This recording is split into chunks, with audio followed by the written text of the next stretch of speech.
What if I told you you could arrive in Singapore at any time of day and dive straight into an unforgettable local adventure? Well, that's exactly what I set out to prove in this video. I embarked on a 24-hour journey uncovering some of the city's most incredible experiences, including these amazing views, expansive green spaces that force you to relax, and a huge variety of local food. Come along with me and let's discover how Singapore dazzles its visitors around the clock. But first, I need a coffee. It's 8 AM and I've chosen a Toastbox outlet located in the heart of the CBD. The hidden spot here I'll share with you right after breakfast and before we move to our first destination, the Merlion. Toastbox is a local coffee shop chain selling authentic Singaporean coffee and food with outlets in convenient locations citywide. Today I've ordered a Kopi C Kosong. This means hot coffee served with evaporated milk and no sugar. As part of a $6 breakfast set, the coffee comes with 2 runny eggs and some kaya butter toast. My favourite way to eat this is by dipping the toast in the runny eggs.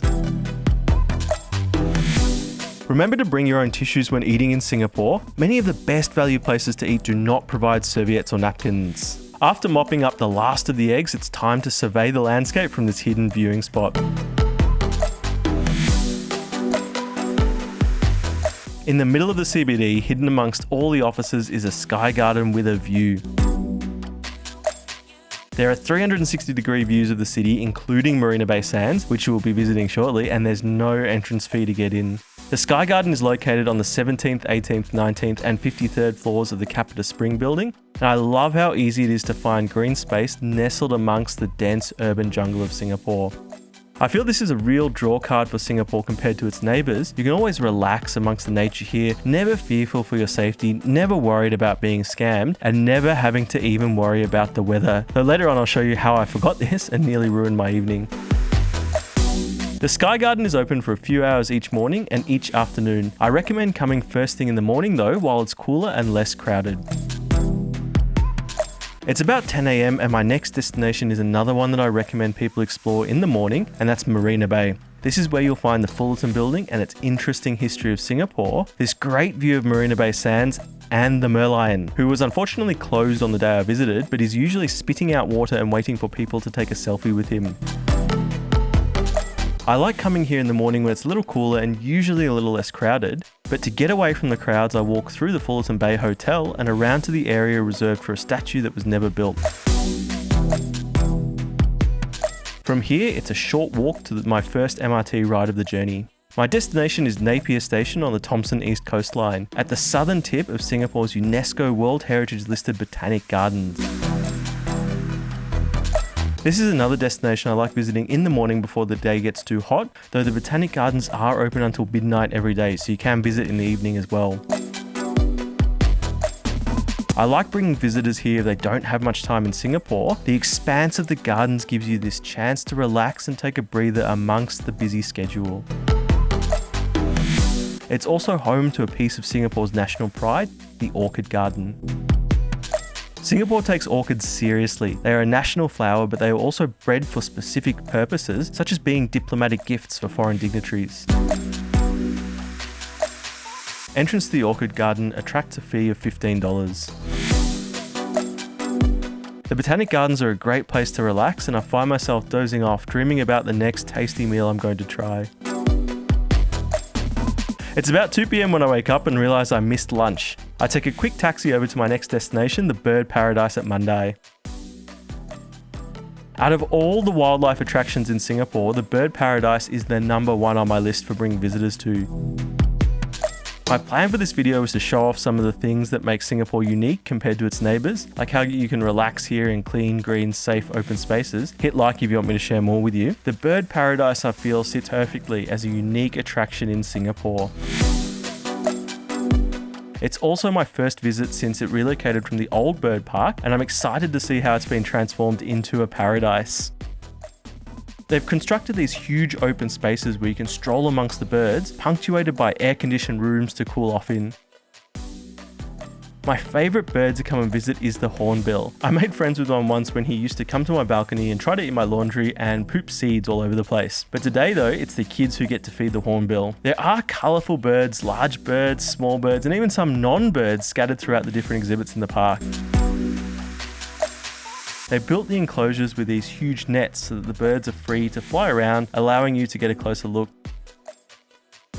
This is a huge improvement over the caged enclosures of the old park. If you're feeling the afternoon heat, like I was, check out the Penguin Home. It's always kept nice and cool. I took the opportunity here to grab a much needed caffeine hit as well. If you want to eat at the Bird Paradise, I recommend trying the eateries outside the park. I could only find 2 cafes inside, and the staff did say I could go out, have something to eat and come back, though I do recommend having something to eat before or after you visit the park. The Bird Paradise costs $48 for an adult, and I recommend spending about 2 hours there. Unlike my way in, I don't recommend taking a taxi on the way out from the bird park. Instead, there are buses available. I take the paid service as it goes back to a more convenient MRT station for my next destination. My next place to visit was Gardens by the Bay, but having skipped lunch, I ducked into Maxwell Food Centre on the way to get some chicken rice. You can find great food in Singapore at any time of day, and I was able to enjoy the famous Tian Tian chicken rice with no queue. Usually people wait an hour for this, but coming at 5:30 meant there was only one person ahead of me. I managed to get this whole plate of chicken rice for $6, though I think I forgot to take a photo of it because I was so hungry, and I washed it down with a $3.50 cup of sugarcane juice. Back on the MRT again, my aim was to make it to Gardens by the Bay for sunset. As I was walking over from the MRT station, I noticed the clouds gathering.